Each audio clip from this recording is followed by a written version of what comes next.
Hi, thanks for stopping by the Unconventional Homestead. I'm Jenny, and I am so excited. We are participating in Nessa Nook's open collaboration for April 23 Nostalgic Meals and Treats. And the first thing I thought of when I heard Nessa talking about this on her channel about 3 or 4 weeks ago was chicken and rice. I loved it as a child. Growing up in the 70s, I often made it for my family.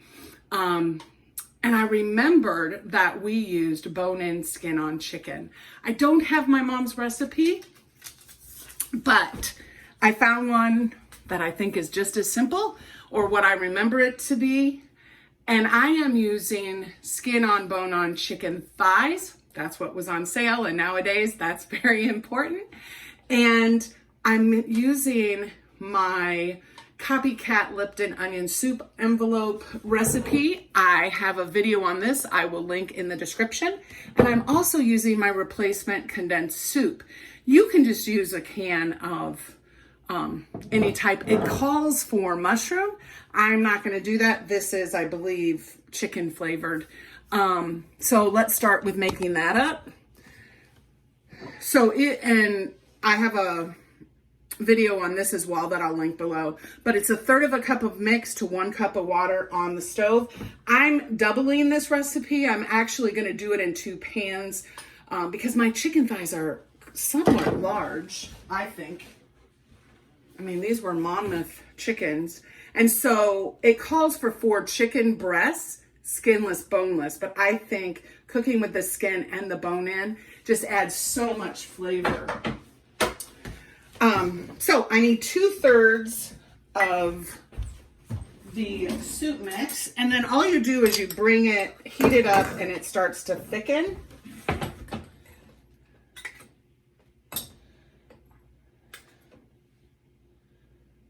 There's 1.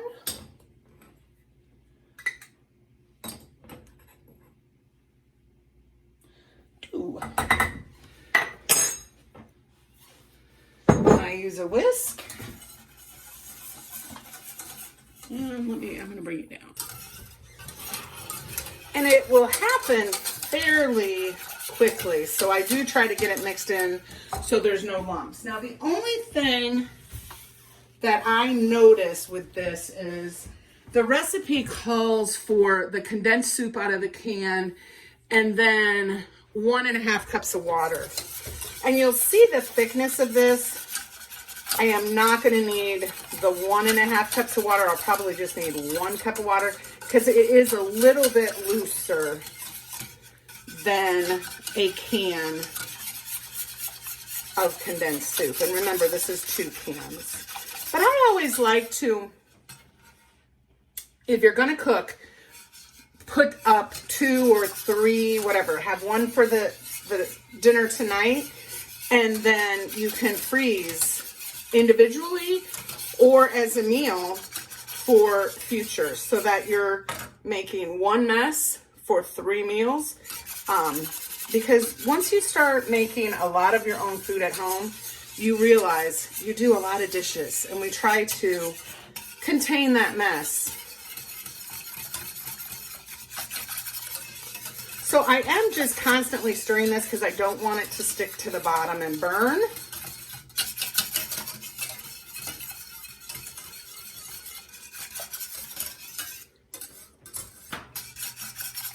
So why don't you comment below what meal or treat brings you back to your childhood, your nostalgic feeling of what a comfort food is for you, or what would be a comfort food for you. I always encourage you to print off the recipe because there might be a time where you can't access your recipe that you saved. And so if it's something really important to you, I would print it off. And don't think you're going to remember it. Because, boy, you get a lot of information jammed in your head, and it'll taste different if you don't remember a 1/2 teaspoon versus a teaspoon and those type of things. Okay, it is starting to thicken. And the other thing is, comment below, do you make mixes ahead of time to kind of make the process of cooking a little bit faster in your home, or to make sure that you can always have condensed soup. You know, the price of things has gone up so much. My husband and I deliver food every Saturday to anywhere from 8 to 20 people. So I have several shortcuts that I use to make casseroles, and this is one of them. It just makes life easier to not have to open up 4 cans of condensed soup and that type of thing too. Okay, this is thickening up nicely, but you'll see the consistency. It is like soup and not right out of the can. I'm going to heat it just a little bit longer, but not too much. And then we'll come back and assemble this all together.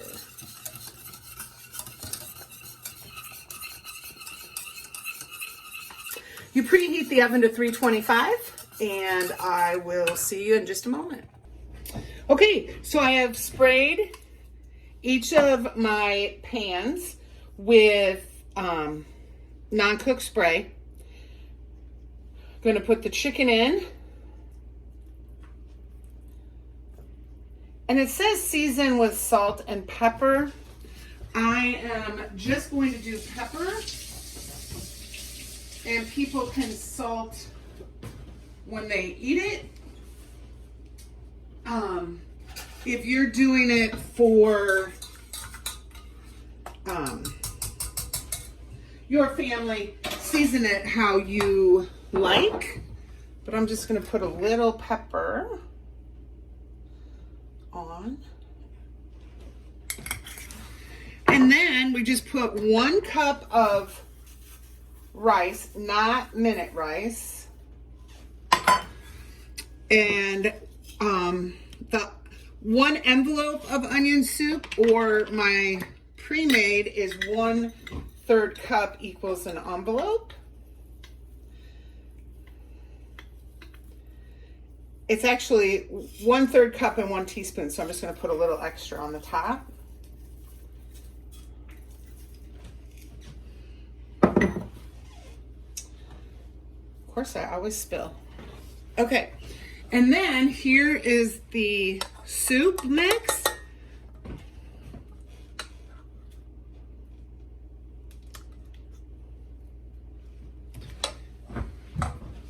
just going to get a spoon.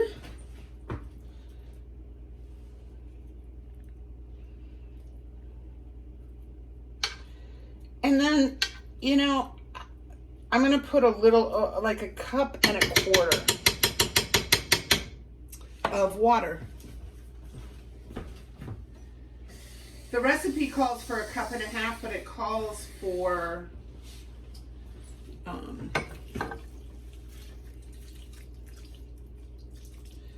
canned. And since I used my pre-made or homemade.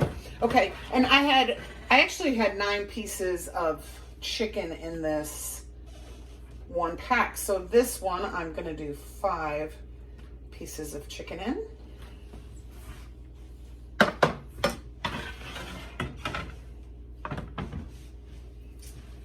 And then it's going to bake at the preheated 325 for anywhere from 1 hour and 15 minutes to 1 hour and 40.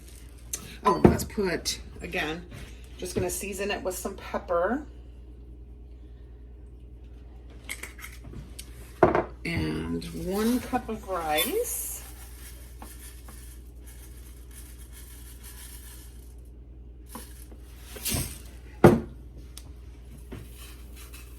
I remember when I was young, I just loved this. I always tried to put more rice in it. It didn't always work.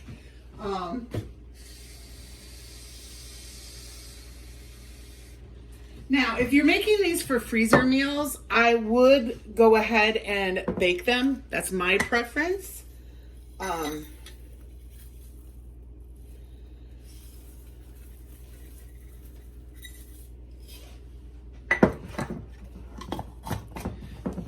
And then Always make sure you label and put any baking instructions right on them, reheat instructions, you know, because that way, even if it's just your family and not you there, they'll know how to reheat it and you don't have to worry. They'll have food. Okay, so I will check this at about an hour 15, and we'll see how it's going from there.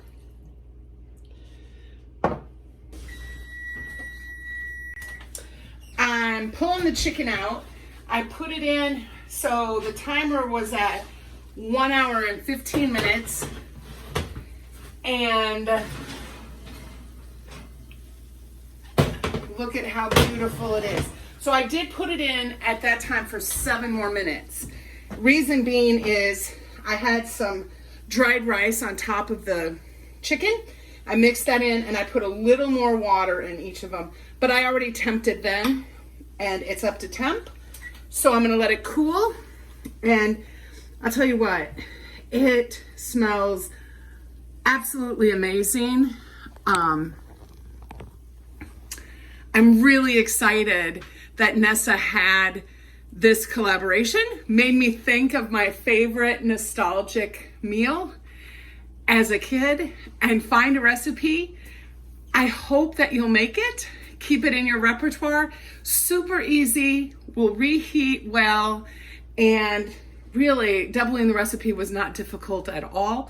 You could easily triple it or quadruple it even to make a few freezer meals and just have to reheat it for your family.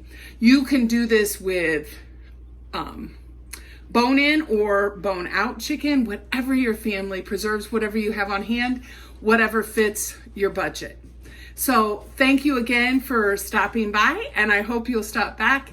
And until next time, make sure you're preserving your food.